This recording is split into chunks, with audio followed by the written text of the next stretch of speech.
حضرت عبد الرحمن بن سمرہ رضی اللہ تعالیٰ عنہ بیان کرتے ہیں کہ میں مدینہ منورہ میں تیر اندازی کر رہا تھا کہ سورج کو گرہن لگ گیا۔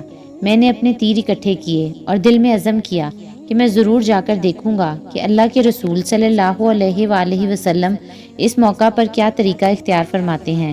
میں آپ کی پچھلی جانب سے آپ کے قریب آیا۔ اس وقت آپ مسجد میں تھے۔ آپ تسبیح و تکبیر پڑھنے لگے اور دعا کرنے لگے حتیٰ کہ گرہن ختم ہو گیا۔ پھر آپ اٹھے اور آپ نے 2 رکعتیں پڑھی اور 4 سجدے کیے۔ حضرت ابو بکر رضی اللہ تعالیٰ عنہ سے روایت ہے، رسول اللہ صلی اللہ علیہ وآلہ وسلم نے فرمایا، سورج اور چاند اللہ تعالیٰ کی 2 نشانیاں ہیں۔ انہیں کسی کی موت اور پیدائش کی وجہ سے گرہن نہیں لگتا، بلکہ اللہ تعالیٰ ان کے ذریعے سے اپنے بندوں کو ڈراتا ہے۔ حضرت عبداللہ بن عمر رضی اللہ تعالیٰ عنہ سے روایت ہے، رسول اللہ صلی اللہ علیہ وآلہ وسلم نے فرمایا، سورج اور چاند کسی کی موت و حیات کی وجہ سے بے نور نہیں ہوتے، بلکہ یہ تو اللہ تعالیٰ کی نشانیوں میں سے 2 نشانیاں ہیں۔ جب تم انہیں گرہن کی حالت میں دیکھو تو نماز پڑھو۔